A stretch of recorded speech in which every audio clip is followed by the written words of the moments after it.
বর্তমান পরিবেশে যদি নির্বাচন হয়, আমি মনে করি এটা আমাদের দেশের ইতিহাসে জঘন্যতম নির্বাচন হবে। আগামী ফেব্রুয়ারিতে নির্বাচন হবে এবং এটা একটা বাংলাদেশের একটা নবজন্ম হবে, ভোটের মহা উৎসবের মধ্য দিয়ে নবজন্ম হবে বাংলাদেশের। হ্যাঁ, এখন নিবন্ধিত বেশিরভাগ দলকে বাদ রেখে কি ভোটের মহা উৎসব করতে চায় রাজ্জাকুল হায়দার চৌধুরী? না না, সরি, আমি জাস্ট এটা বলে নিই যে উনি ইয়েকে না, নিবন্ধিত ওগুলোকে বাদ দেন। আপনি যে নির্বাচন, উনি বর্তমান পরিবেশে যদি নির্বাচন হয়, আমি মনে করি এটা আমাদের দেশের ইতিহাসে জঘন্যতম নির্বাচন হবে। কারণ বর্তমান যেই আইন শৃঙ্খলা পরিস্থিতি, এইরকম আইন শৃঙ্খলা পরিস্থিতিতে এতগুলো মিথ্যা মামলা নিয়ে আপনার বৈষম্য করে, আমরা তো বৈষম্য বিরোধী আন্দোলনের কথা বলি, অথচ এখন বৈষম্যের প্রশ্ন উঠেছে, এই দলের বিরুদ্ধে বৈষম্য, ওই দলের বিরুদ্ধে বৈষম্য, সেটা করে যদি নির্বাচন হয়, সে নির্বাচন আমি মনে করি না সাধারণ মানুষের কাছে কখনো গ্রহণযোগ্য হবে। জি, রাজ্জাকুল হায়দার চৌধুরী, আপনি কি মনে করেন? আমি তো, যিনি নির্বাচনের করার কথা বলতেছেন ডক্টর ইউনূস সাহেব, ওনার মানে আপনার আশীর্বাদে একটা দল গঠিত হয়েছে, নতুন দল, আপনারা জানেন, এনসিপি নামে। তো সম্প্রতি একটা সংস্থার একটা আপনার জরিপ দেখা গেল যে এনসিপির গ্রহণযোগ্যতা 2.5%। এখন ইউনূস সাহেব ওই 2.5% প্রতিনিধিত্ব করেন। আর এ পর্যন্ত যতগুলা জরিপ উনি ক্ষমতা আসার অগাস্টের পরে হয়েছে, দেখা যাচ্ছে যে নিষিদ্ধ ঘোষিত আওয়ামী লীগের গ্রহণযোগ্যতা কোনো জায়গায় 50%-এর কম না, এবং সব জায়গায় 57%, 60% কোনো কোনো ক্ষেত্রে আছে। কারণ আওয়ামী লীগকে স্বৈরাচার বলা, আওয়ামী লীগকে অর্থনীতি ধ্বংস করে বলা, যে আপনার মেটিকুলাস ডিজাইনে আওয়ামী লীগকে ক্ষমতা থেকে সরাইয়ে দেওয়া হইলো। সরাই দেওয়ার পর কি হলো, আজকে জিডিপি আমার জিডিপি গ্রোথ আমাদের কোভিড এর সময়ও 5.8 ছিল, এটা এখন বিলো 3। আমাদের ডক্টর দেবপ্রিয় নামে এক বিখ্যাত অর্থনীতিবিদ, উনি একটা শ্বেতপত্র প্রকাশ করেছিলেন, সেটাতে বলল যে $234 বিলিয়ন 15 বছরে আওয়ামী লীগ পাচার করে ফেলছে। তো ওনার ওই যে প্রতিবেদনটা যদি আমরা দেখবেন যে $234 বিলিয়ন সমান হইল বাংলাদেশি টাকায় 28,50,000 কোটি টাকা। তো আর বাংলাদেশের গত 15 বছরে টোটাল বাজেট ছিল 56 লাখ কোটি টাকা। আনিস ভাই তো পার্লামেন্টে ছিলেন, মন্ত্রী ছিলেন। এই যে টোটাল যে বাজেটটা হয়, বাজেটের কত পার্সেন্ট রেভিনিউ এক্সপেন্ডিচার হয়, সরকারের খরচ কত হয়, এটা 60%-এর নিচে না। আমি ধরি 40, তাহলে 40% হলো উন্নয়ন বাজেট। উন্নয়ন বাজেট হয় 22,50,000 কোটি টাকা, 22,50,000 কোটি টাকা। তাহলে উনি বলতেছেন 28 লক্ষ কোটি টাকা পাচার হয়ে গেছে। তাইলে 6 লক্ষ কোটি টাকা কি আমরা রিজার্ভ থেকে বা অন্য জায়গায় ধার করিয়া এগুলা কি পাচার করছি? আচ্ছা, নাম্বার 3, তাহলে পদ্মা সেতু, তারপরে এই যে হাজার হাজার উন্নয়ন গুলা হইলো, মেট্রো রেল হইলো, টানেল হইলো, গ্রামীণ রাস্তা হয়েছে লাখ লাখ কিলোমিটার, হাজার হাজার কিলোমিটার হয়েছে আপনার সড়ক, তারপরে এতগুলা ইউনিভার্সিটি, এতগুলা মসজিদ হইলো। এটা কি ওই যে ইউনূস সাহেবের দত্ত কি করে দিছে এগুলা? এই যে আপনার এবং এই জিনিসটাই আবার লন্ডনের ফাইন্যান্সিয়াল টাইমস এর মতো পত্রিকা এগুলা ছাপায়। তো ছাপায় তো আপনারা জানান এগুলো কিভাবে ছাপায়। এই দেবপ্রিয় এই রিপোর্টটা করার জন্য শুনছি আর কি, সত্যমিথ্যা জানি না, 83 কোটি টাকা নিয়েছে, 83 কোটি টাকা। আজকে ওই যে ঐক্যমতের কমিশন, সংস্কার কমিশন, কতগুলা কমিশন গঠন, প্রত্যেকটা কমিশনের পিছনে কত টাকা খরচ হচ্ছে। আপনি ইন্টারিম গভর্নমেন্ট, আপনার কোন মেয়াদ, আপনার প্রথম হইল যে আপনি 106 অনুচ্ছেদের অনুযায়ী যে আপনি শপথ দিচ্ছেন, সেই শপথ না প্রশ্নবিদ্ধ, এটা আপনি ভালো করে জানেন। এই যে ওনাদের সবচেয়ে কাছের বন্ধু জামাতের একজন অ্যাডভোকেট শিশির মনির, শিশির মনিন ওদিন মানে গোল টেবিল বৈঠকে উনি পরিষ্কার বলছেন যে এটা একদিন কোর্ট হাইকোর্টে একদিন মানে সুপ্রিম কোর্টে একদিন চ্যালেঞ্জ হবে সেটা, বিকজ এটার কোনো ব্যাকগ্রাউন্ড নাই, এটা এটা ভুয়া ভুয়া বলেই সবাই বলতেছে, এটা ভুয়া প্রমাণিত হবে। তারপরে আপনি সংবিধানের আন্ডারে নির্বাচন নিয়ে আপনি সংবিধান বিরোধী কাজগুলো করতেছেন। আপনি আপনি কি করলেন, আজকে 13 মাস মানে 13 মাস ক্ষমতা নিলেন, এর মধ্যে 12 বার আপনি ইয়ে করলেন, আপনার বিদেশ ভ্রমণ করলেন। আপনি কি একবার যাইয়া রাষ্ট্রপতি তো সাংবিধানিক প্রধান, রাষ্ট্রের প্রধান, আপনি কি একবার যাইয়া তার কাছে রিপোর্ট করেছেন? বরং আপনি যখন ওখানে গেছেন আপনি সেখানে সংবিধানের পরিষ্কার বঙ্গবন্ধু ছবি রাখার কথা আছে, আপনি বঙ্গবন্ধু ছবিটা নামিয়ে ফেললেন। আপনি মালয়েশিয়া নাকি যাইয়া আপনার মানে ইয়েতে আপনার হাই কমিশনে সেখানে নাকি ওনার ছবি না দেখিয়ে বঙ্গবন্ধু ছবি নামে বিভিন্ন হাই কমিশন বিভিন্ন এম্বাসিতে ছবি নামানো শুরু করলো।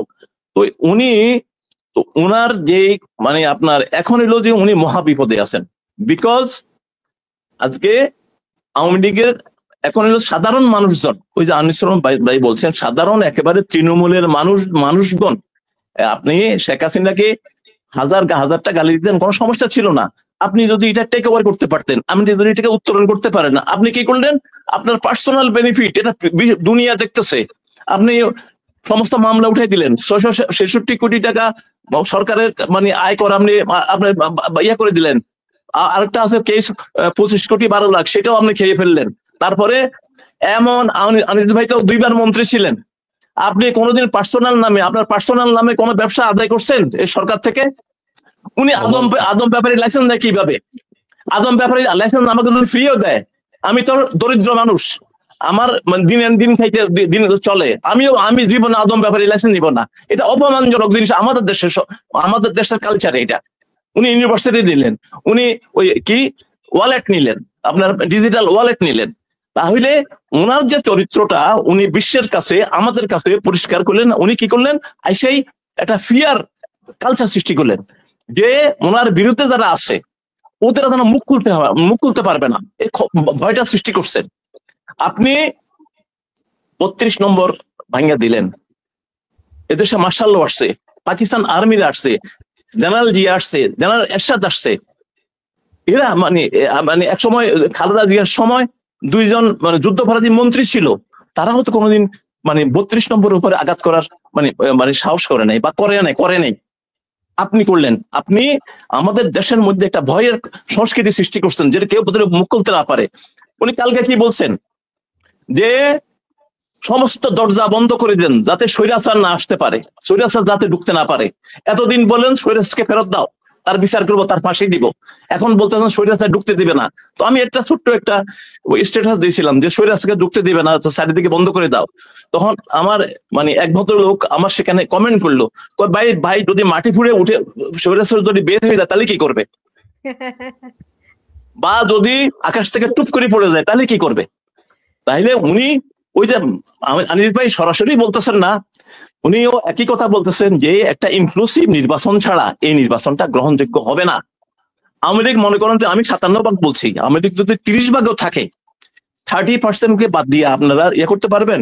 যেমন আওয়ামী লীগের সময় 14 সালে নির্বাচন হয়েছে, 18 সালের নির্বাচনে 24 সালে নির্বাচন মানে 18 সাল বাদ দিয়ে 24 সালে নির্বাচন হয়েছে। তখন মানে 2 বার নির্বাচন হইলো বিএনপি কে ছাড়া। আপনি দেখবেন যে ভোটার উপস্থিতি খুব কম ছিল, 15-20%।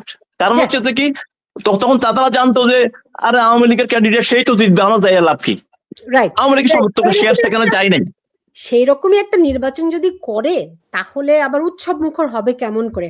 আনিসুল ইসলাম না, এখন উৎসব মুখরটা তো আপনি 2 রকম আছে, একটা হলো আমার উৎসব, একটা হলো আপনার উৎসব, সামগ্রিক লোকের উৎসব। কথা বুঝেন নাই জিনিসটা? ওনার উৎসব।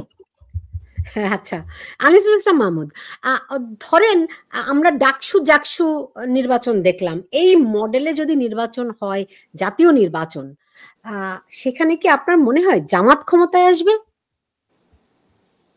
না, এই মডেলে আপনার নির্বাচন সম্ভব না। এটা অল্প কিছু সংখ্যক আমাদের স্টুডেন্টদের নির্বাচন হয়েছে, সেখানেও আপনারা দেখেছেন রেজাল্ট বের হতে 3 দিন সময় লেগেছে। সুতরাং এই জাকসুর নির্বাচনে যদি 3 দিন সময় লাগে এই অল্প কিছু ভোট গণনা এবং তার ফল দেওয়াতে, সেখানে আপনার কিভাবে নির্বাচন হবে আমি তো বুঝি না। এবং সেই জন্যই বারবার করে বলছি আপনার সম্পূর্ণ প্রস্তুতি দরকার। এবং এইভাবে নির্বাচন ওনারা যেভাবে চিন্তা করছেন, ওনারা উৎসব মুখর বলছেন, উৎসব মুখর নির্বাচন কোনোদিনই হতে পারবে না, কোনোদিনেই হবে না। কারণ প্রথম কথা হচ্ছে যে যারা ভোট দিতে যাবে তাদের সিকিউরিটির ব্যাপারে গ্যারান্টিটা কি? কেবল সেটা না, আপনার নির্বাচনে ভোট দেওয়ার পরে তারপরে তাদের সিকিউরিটির গ্যারান্টিটা কি? কারণ বর্তমান এই ওনারা থাকার সময় যখন একটা নন পার্টিজান গভর্নমেন্ট আছে, তখনই আমরা দেখছি মানুষের জীবনের সিকিউরিটি নাই, লোক মারা যাচ্ছে। আপনারা একটা পরিসংখ্যান দিয়েছেন যে কত লোক মারা গেছে 1 বছরে।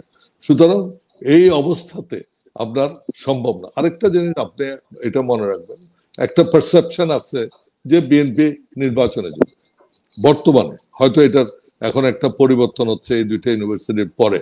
এবং 3য় ইউনিভার্সিটি যেমন রাজশাহী ইউনিভার্সিটিতে আমার যেটা বিশ্বাস শিবির জিতবে, চট্টগ্রাম বিশ্ববিদ্যালয়ে শিবির জিতবে এবং খুলনা বিশ্ববিদ্যালয়ে শিবির জিতবে। তবে এইটার অনেকে অনেক রকম ইন্টারপ্রিটেশন করছেন। তবে আমি মনে করি না যে এই রেজাল্ট গুলো দেখে আমরা ধরে নেওয়া উচিত হবে যে জামাত এখানে জিততে পারবে। কারণ হচ্ছে যে একটা জেনারেল পারসেপশন আছে বিএনপি জিতবে। তো বিএনপি যদি জিতে, যারা মাঠের প্রশাসন আছে, কারণ 151 সিট পেলেই তো আমি ক্ষমতায়, সুতরাং মাঠের যারা প্রশাসন আছে তারা তাদের এলাকায় যে নির্বাচন হবে সেখানে বিএনপির বিরোধিতা করবে না, কারণ ধরেই নেওয়া হয়েছে যে বিএনপি আসবে। সুতরাং এটা প্রায় একতরফা একটা নির্বাচন হয়ে যাবে বলে আমি মনে করি। এবং যেই জন্য আপনার জামাত আজকে পিয়ার নির্বাচনের কথা বলছেন, তার প্রধান কারণ হচ্ছে তারাও বুঝেন যে বর্তমান উপায়ে যে নির্বাচন হবে সেখানে কিন্তু তারা বেশি সিট পেতে পারবেন না।